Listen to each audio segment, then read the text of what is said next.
여러분, 오늘은 제가 지혜로운 강구에 대해서 좀 같이 나누고자 합니다. 그리스 신화 중에 마이더스 왕의 이야기가 있습니다.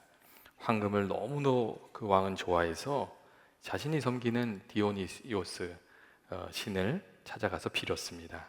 내 손에 닿는 것은 무엇이든지 황금으로 변하게 해달라고 간절히 요청했습니다. 이 왕의 소원이 너무나도 간절했기 때문에 디오니소스는 그 소원을 들어주었습니다. 그리고 이 놀라운 능력을 가지게 된 왕은 너무도 기뻤습니다. 아침에 일어나서 자기가 자고 일어난 탁 침대를 만지니까 황금으로 쫙 변하는 거예요.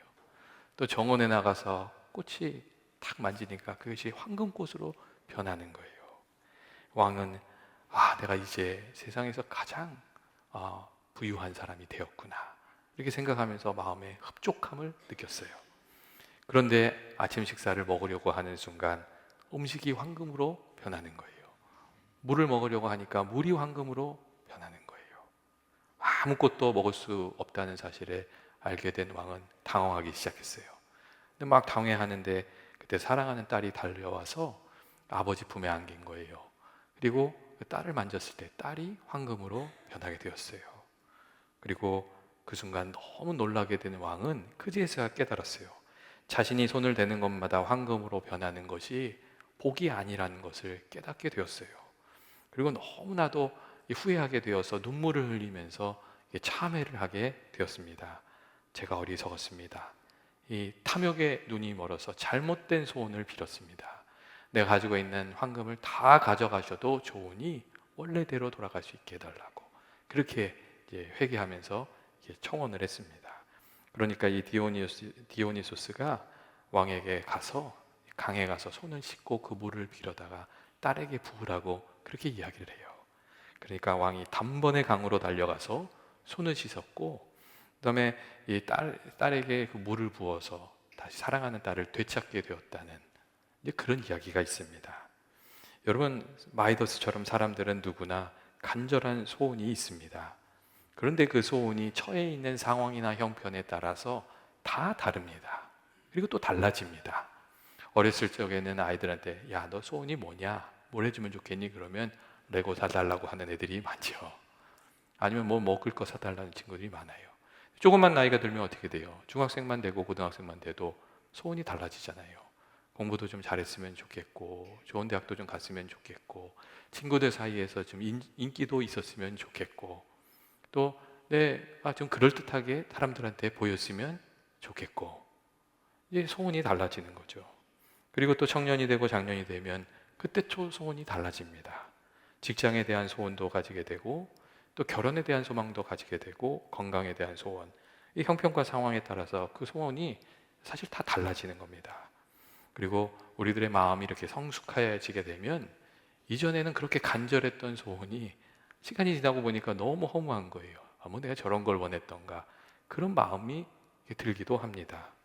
그리고 나를 위한 소원을 가지고 있었던 사람이, 나만을 위한 소원을 가지고 있던 사람이 또 마음의 그릇이 넓어지고 성숙하게지면 그 마음이 깊어지게 되면, 생각이 깊어지게 되면 나를 넘어서 다른 사람의 소원을 내 소원으로 품고 기도하면서 또 그렇게 살아가게 됩니다. 먼저 우리가 자녀들을 위해서 기도하지 않습니까? 정말 자녀들이 잘 되기를 원하면서 그것을 내 소원으로 품고 기도하는 것이죠.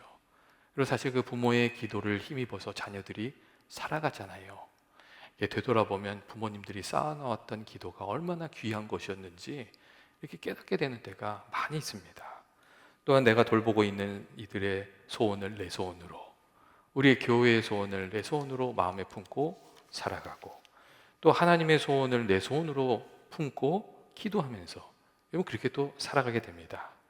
우리들의 마음의 그 깊이가 좀 인격이 성숙해지면 그 소원과 간구도 달라지는 겁니다. 예전에 제가 읽은 책 중에 소원에 대한 이야기가 하나 있었어요. 결혼한 지 30년이 되어 함께 나이가 60이 된 금실 좋은 부부가 있었대요. 근데 이 결혼 30주년을 기념하여 소원을 놓고 기도하고 있는데 천사가 나타나서 소원을 한 가지씩 들어주겠다고 이렇게 이야기를 했대요. 그래서 이 여자분이, 아내가 먼저 소원을 빌은 거예요. 뭐라고 했는지 아시죠? 그동안 고생해서 우리 세계 여행도 한번 제대로 못했는데 세계 여행 한번 하게 해달라고 그렇게 빌었대잖아요. 그러면 알았다고 그랬고 천사가 딱 하니까 그 세계 여행 갈 수 있는 티켓이 딱 나타난 거예요. 그래서 이제 남편한테 당신은 뭘 원하느냐 그랬던데 그 마음에 욕심이 들어간 거예요. 그래가지고 저보다 30살 어린 여자와 여행을 하고 싶습니다. 그렇게 얘기를 했대잖아요. 그랬더니 천사가 알았다고 그러면서 쫙 해줬는데 어떻게 됐죠? 그 남편이 90세 노인이 되었다는 그런 얘기가 있잖아요. 여러분 이게 어떻게 된 거예요? 이 두 사람이 정말 너무나도 귀한 기회를 잡은 거죠. 근데 그 마음에 욕심이 들어가니까 그 소원에 욕심이 들어가니까 이게 주셨던 좋은 기회가 저주가 됐잖아요. 그게 다 망가지고 말았던 것이거든요.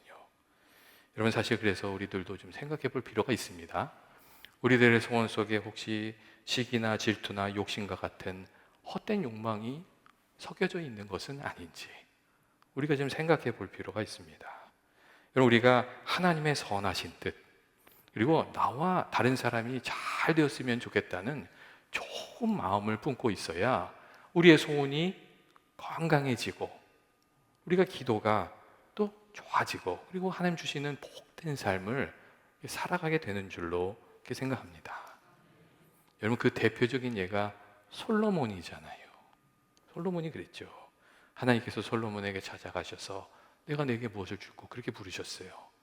사실 솔로몬이 처음에 왕이 될 때 그 형편이 그렇게 좋지만은 않았습니다. 막 왕위를 물려받은 솔로몬의 지위가 단단하지가 않았어요. 정치적 파워도 그랬고 또 해결해야 될 문제도 많이 있었고 사실 참 어려움이 많았어요. 그러니까 솔로몬이 하나님을 의지하면서 기본 상당에 가가지고 1,000번제를 드리잖아요. 그 마음이 사실 참 귀한 마음이죠. 어려운 가운데 하나님을 붙들고 나아가는 그 솔로몬의 그 예배가 1,000번제였던 거예요. 그 간절함이. 그러니까 하나님께서 그 마음을 귀히 보시고 솔로몬에게 찾아가셔서 이렇게 물어보시잖아요. 내 소원이 무엇이냐? 이렇게 물어보세요. 내 소원이 뭐냐? 이렇게 물어보세요. 그러니까 그때 솔로몬이 아주 기가 막힌 대답을 합니다. 그때 종은 작은 아이라 출입할 줄을 알지 못하고 주께서 택하신 백성 중에 있나이다. 그런 얘기를 해요. 아주 겸손한 모습을 보여요. 그리고 백성들을 재판하여 선악을 분별하는 지혜를 내게 달라고 그렇게 하나님께 구하는 거예요. 근데 그게 하나님의 마음에 딱 맞잖아요. 하나님 기뻐하시는 그 간구가 되었어요. 그러니까 하나님이 너무 기뻐하셔가지고 막 복을 쏟아부어 주시잖아요. 그게 열왕기상 3장에 나오는 내용이에요. 하나님이 그런 얘기를 하세요. 내가 자기를 위하여 장수하기를 구하지도 아니하고 부도 구하지 아니하고 자기 원수의 생명을 멸하기를 구하지도 않고 오직 송사를 듣고 분별하는 지혜를 구하였으니 내가 내 말 한 대로 내게 지혜롭고 총명한 마음을 주고 내가 구하지 아니한 부귀와 영광도 내게 줄 것이다. 그런 말씀을 하세요. 그리고 내가 내 아버지 다윗의 행한 것 같이 내 법도와 명령을 지키면 내 날이 길 것이라고 그 주신 복을 오래 누리게 될 것이라고 또 그런 이야기를 해주셨어요. 솔로몬이 자기 눈앞에 있는 문제만 생각하지 않았어요. 저 미워하는 사람 없어졌으면 좋겠다. 그런 것만 생각하지 않았어요. 그런 거 내 문제만 생각하는 것이 아니라 하나님 주신 사명을 생각하면서 내가 그 일을 어떻게 하면 감당하면 좋을까? 그런 마음으로 하나님께 간구했어요. 그게 하나님한테 마음에 딱 맞으니까 하나님께서 은혜를 주신 거죠. 그러니까 진짜 솔로몬이 지혜로운 간구로 은혜를 받았던 사람이었어요. 여러분 우리가 가지고 있는 소원은 어떤 겁니까? 많은 경우 우리가 눈앞에 있는 문제들이 해결되면 좋겠다 하는 소원으로 살아갑니다. 그런데 우리가 눈앞에 있는 문제만 생각하면서 살게 되면 하나님이 기뻐하신 뜻을 헤아리지 못하게 되고 조금 더 높은 차원의 우리가 소원을 마음에 품고 살아가지 못하게 됩니다. 조금만 상황이 변하면 바뀔 일들인데 그것들을 마음에 품지 못하고 간구하지 못하고 그렇게 살아가게 됩니다. 예전에 어떤 기자가 아마존의 창업자였던 제프 베이조프에게 그런 얘기를 했어요. 당신은 중요한 결정을 내릴 때 어떤 기준으로 그 일을 결정합니까? 그랬더니 이 제프 베이조스가 그런 얘기를 해요. 나는 10년 뒤에, 20년 뒤에, 30년 뒤에도 이 일이 필요한 것인가? 이 결정이 후회하지 않을 결정인가? 미래를 생각하면서 결정한다고 그렇게 이야기를 했어요. 지금은 좋지만 미래에 좋지 않으면 좋지 않은 것이라는 거예요. 그리고 지금은 좀 불편하고 힘들지만 장래에 좋으면 그것은 좋은 것이라는 거예요. 이 미래적인 안목을 가지고 오늘을 결정해야 된다고 그런 이야기를 해주었습니다. 근데 우리가 마음에 품고 살아가는 소망도 기도의 제목들도 좀 그런 부분이 있어야 하지 않습니까? 현재의 문제를 놓고 기도하는 것 중요하죠. 하지만 우리가 이 그리스도인들은 10년 뒤, 20년 뒤, 그리고 마지막 날에도 부끄럽지 않은 소망을 우리 마음속에 품고 기도하면서 그렇게 살아가야 하는 줄로 그게 믿습니다. 우리가 무엇을 기도하면서 또 어떻게 기도하면서 살면 좋겠습니까? 오늘 말씀을 보면 아굴이라는 사람이 하나님께 간구하는 내용이 나옵니다. 이 아굴은 솔로몬 시대의 현자고 또 랍비로서 야게라는 사람의 아들이었습니다. 이 아굴이라는 단어의 뜻은 수집자라는 뜻을 가지고 있기 때문에 어떤 학자들은 이 아굴이 솔로몬 곁에서 국사를 보자 하면서 또 조언하면서 오래전부터 내려온 지혜의 잠언을 수집했던 사람일 것이라고 그렇게 또 이야기를 하기도 합니다. 그렇게 지혜를 오랫동안 연구하면서 또 솔로몬을 돕고 다른 사람을 가르치면서 살아왔던 아굴이 근데 하나님께 간구했다는 거예요. 그리고 7절 말씀을 보면 하나님께 두 가지를 구했다는 말이 있습니다. 내가 두 가지를 주께 구하였사오니 내가 죽기 전에 내게 거절하지 마옵소서. 그렇게 기도했다는 것을 알 수가 있습니다. 여러분, 야곱이 구한 두 가지가 무엇입니까? 첫째로 이 아굴은 진실한 삶을 살아가게 해달라고 하나님께 구했습니다. 이 8절 말씀을 보면 헛된 것과 거짓말을 내게서 멀리하게 해달라고 이 아굴이 그렇게 기도를 해요. 아굴이 왜 진실한 삶을 살아가게 해달라고 구했겠어요? 하나님께서 의롭고 신실하게 살아가는 이들을 귀히 여겨주시고 복을 주시는 것을 그가 너무나도 분명하게 알고 있었기 때문에 그렇습니다. 잠언 10장 3절 말씀을 보면 이런 말씀이 있어요. 여호와께서 의인의 영혼은 줄이지 않게 하시니 악인의 소욕은 물리치시니라. 그런 말씀이 있어요. 잠언 15장 29절 말씀을 보면 여호와께서 악인을 멀리하시고 의인의 기도를 들으시니라 하는 구절이 있어요. 그리고 18장 10절 말씀을 보면 여호와의 이름은 견고한 망대라 의인은 그리로 달려가 안전함을 얻느니라 하는 구절이 있어요. 하나님께서 의인을 가까이 하시고 그의 기도를 들으시고 환난 날에 그의 도움이 되어 주시고 은혜를 주시는 분이시라는, 그러니까 아굴이 그 사실을 너무나도 잘 알고 있었어요. 그러니까 하나님 앞에 내가 신실하고 정직하게 살아가게 해달라고 그렇게 기도했던 겁니다. 또한 아굴이 진실한 삶을 살게 해달라고 구한 것은 사실 우리들의 삶 속에 유혹이 많고 시험이 많고 우리 마음을 지키는 것이 참 어렵기 때문에 그랬습니다. 사실 우리가 늘 정직하기가 쉽지 않고 진실하게 사는 일이 참 위기가 찾아올 때가 많습니다. 제대로 알지 못하면서 좀 아는 척하는 때도 많고 그런 때도 있잖아요. 또 내가 한 일이 아닌데 꼭 마치 자기가 다 한 것처럼 도와준 사람도 많이 있었는데 그렇게 행동하는 경우도 많고, 또 장사하시거나 사업하시는 분들은 늘 유혹이 따라오는 경우가 많습니다. 제가 최근에 기사를 하나 읽었는데 한국에서 지난 7년간 금융권에서 발생한 은행원들의 횡령 사고에 의한 피해액이 1932억 원이래요. 일반적으로 우리는 그렇게 생각하잖아요. 은행 그러면 안전하고 철저하고 좀 정직하고 그런 게 다른 데보다 훨씬 더 많을 것 같은 그런 생각이 들잖아요. 근데 거기 유혹이 더 많더라는 거예요. 그래서 그렇게 많은 사고가 있고 또 유혹에 넘어가서 인생이 망가진 사람도 많이 있다는 그런 이야기였습니다. 여러분, 우리가 왜 마음 지키는 것이 참 어려운 거죠. 그리고 또한 나의 부족함과 약함을 마주할 때도 사실 우리들이 진실함의 위기를 경험하게 됩니다. 우리가 그래도 다 누군 사람들 앞에서 좀 그럴듯하게 보이고 싶지 않습니까? 그래서 잘못됐을 때 잘못됐단 말을 하기가 참 어렵습니다. 그냥 적당히 넘어가려고 하는 것이죠. 또 하나님 앞에도 그래서 정직하지 못할 때가 있습니다. 하나님께서 사실 우리의 부족함을 잘 아시기 때문에 우리의 부족함을 하나님께 고백하고 도움을 구하면 주님께서 긍휼히 여겨주시고 또 도와주시고 그 문제를 해결할 길을 하나님께서 예비해 주시는데, 이 하나님 앞에서 정말 신실하지 못한 때가 여러분 많이 있습니다. 이 인간이 다 그런 거죠. 그래서 아굴이 내가 어떤 상황에 처하든지 하나님 앞에서 사람 앞에서 진실하게 해주십시오, 이제 그렇게 간구한 겁니다. 예, 복이 되시는 하나님과 동행해야 주님 주시는 은혜를 힘입을 수 있다는 것을 그가 깊이 알고 있었던 것이죠. 여러분, 우리들도 그러한 마음과 기도가 좀 필요하지 않습니까? 상황이 어떠하든 하나님 앞에 하나님과 함께하는 삶이 복된 줄로 알고 또 하나님께서 지켜주신 줄로 믿고 신실함을 구하며 살아가는, 의로움을 좀 구하며 살아가는 저와 여러분 되시길 주의 이름으로 축원드립니다. 둘째로 오늘 말씀을 보면 아굴이 필요한 양식을 허락해 달라고 그렇게 기도합니다.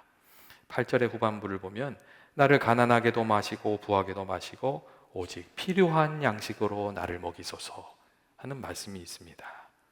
이 아굴은 영적인 것만 강조하는 그런 사람이 아니었어요.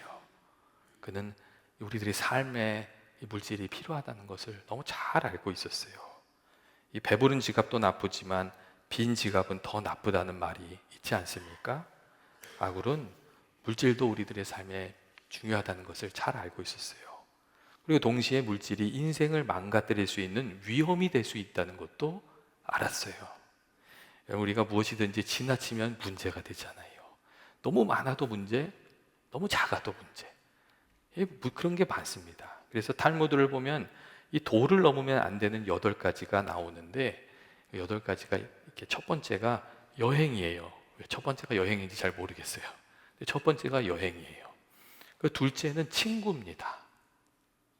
친구에 너무 빠져 있어도 안 되고 친구를 너무 멀리 해도 안 되고, 또 셋째가 일이고, 네 번째는 술이고, 다섯 번째는 잠이고, 여섯 번째가 조금 특이한데 약이에요. 그리고 일곱 번째가 향료예요. 그리고 마지막으로 여덟 번째가 돈이에요. 이 8가지를 이야기하고 있어요. 여러분 어떻게 생각하세요? 좋은 것도 너무 지나치게 많거나 작으면 그게 문제가 될 수 있어요. 예전에 어떤 분이 병원에 입원하셨는데 그 병원에 입원하신 이유가 보약을 너무 많이 먹어서 간이 망가져서 입원을 하셨대요. 근데 진짜로 그런 일이 일어날 수가 있답니다. 너무 좋은 것을 많이 드신 거죠.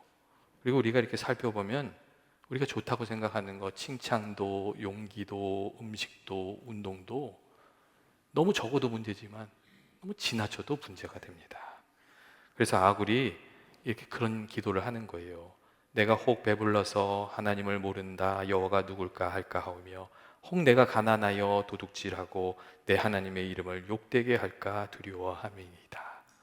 그렇게 기도하는 거예요.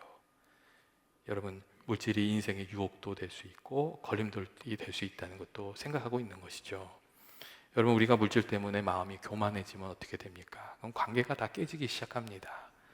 이 물질이 많으면 고집이 세지는 경우가 있고 다른 사람을 무시하게 되는 경우가 있거든요. 그러다 보면 하나님과 사람으로부터 멀어지는 것이죠. 그래서 사실 우리가 어떤 상황이 되든지 우리 마음을 겸손하게 지키도록 기도하고, 우리 말이나 행동이 좀 교만한 게 나타났다 싶으면 바로 회개하고 우리 마음을 좀 지킬 필요가 있습니다. 또 나굴이 가난함으로 인하여 하나님의 이름을 욕되게 하는 것도 경계하고 있어요. 그러면서 하나님, 내게 필요한 것을 베풀어 주세요, 이렇게 기도하고 있습니다. 가난하여 불의한 일에 빠지지 않도록 간구하고, 가난하여 하나님의 영광을 가리지 않도록 해달라고 그렇게 기도하고 있어요. 늘 다른 사람의 구제의 대상이 된다면 하나님의 일을 감당하는데 그것이 걸림돌이 되잖아요. 그러니까 하나님께 내게 필요한 것을 허락해 주십시오. 그렇게 기도하고 있는 것이죠. 오늘 말씀을 보면 부하게도 하지 마시고 가난하게도 하지 마옵소서. 필요한 것을 공급하여 주셔서 주님이 원하시는 삶을 살아가게 해달라고 그렇게 이야기하고 있습니다. 근데 여러분, 우리들도 좀 그렇게 기도해야 되지 않습니까? 우리들의 필요를 채워달라고 기도하고 우리의 마음을 지켜달라고 기도하고 꾸면서 사는 것이 아니라 다른 사람을 좀 베풀면서 도우면서 살아갈 수 있게 해달라고 좀 기도해야 됩니다. 하나님께서 우리에게 주신 사명을 이루어 가는데 필요한 것들 하나님 채워주셔서 필요한 것들 채워주셔서 그 사명도 잘 넉넉히 감당하면서 살아가게 해달라고 우리가 그렇게 기도하면서 살아야 되는 줄로 이렇게 생각합니다. 또 이렇게 우리가 하나님 보시기에 기뻐하시는 마음으로 살아가면 하나님 그렇게 은혜 주시잖아요. 인도의 우화 중에 이런 이야기가 있어요. 이 새해를 맞이해서 왕이 백성들한테 포고령을 내렸는데 한 가지씩 소원을 들어주겠다고 포고령을 내렸어요. 근데 백성들이 그 이야기를 딱 듣고 의심하는 거예요. 저 왕이 또 무슨 꿍꿍이가 있어서 이상한 얘기를 하는가? 저 소원 하나 들어주고 뭘 지키려고 하는가? 그래서 아무도 이제 소원을 말하지 않았어요. 근데 그 중에 아주 가난한 그 농부가 있어서 농부가 죽기를 각오하고 농사지을 땅을 좀 달라고 부탁한 거예요. 그랬더니 왕이 흔쾌히 그 소원을 들어줬어요. 그리고 그 다음부터 사람들이 다 찾아가 가지고 하나씩 소원을 얘기하고 또 왕은 또 그 소원을 들어주고 그렇게 일이 된 거예요. 그런데 어느 날 한 지혜로운 청년이 왕궁에 찾아와서 왕에게 이렇게 얘기를 했대요. 왕이시여, 저의 소원은 왕께서 저를 양자로 삼아 주신 겁니다. 그렇게 얘기했대요. 그랬더니 그 소원을 듣고 왕이 처음엔 좀 당황한 표정을 짓더니 막 크게 웃으면서 그 청년의 소원을 들어서 왕의 자녀로 삼아 주었다는 거예요. 여러분, 이 이야기가 무엇을 얘기하겠어요? 그 사람이 믿은 대로 그것을 받게 되었다는 것이죠. 그 믿는 대로 받게 되는 거예요. 그런데 여러분, 우리가 기도할 때도 그런 부분이 있지 않습니까? 우리가 믿음으로 나가서 기도하면 그 믿음대로 하나님께서 이루어 주시는데 우리가 그 믿음 가지고 기도하지 못한 때가 많이 있는 것 같습니다. 우리가 살아가면서 무엇을 구하며 어떻게 구하는 것이 지혜로운 간구가 되겠습니까? 먼저 이 하나님의 마음에 합한 것이 무엇인가 우리가 생각하면서 기도해야 되는 것 같아요. 하나님이 기뻐하시는 거, 하나님 마음에 합한 게 뭐겠어요? 믿음으로 나아가서 하나님께 기도하는 게 하나님의 마음에 딱 맞는 거잖아요. 그러니까 우리가 믿음으로 기도해야 되죠. 특별히 어려운 일이 있을 때 원망하고 낙심하는 것이 아니라 믿음으로 나가서 구해야 되죠.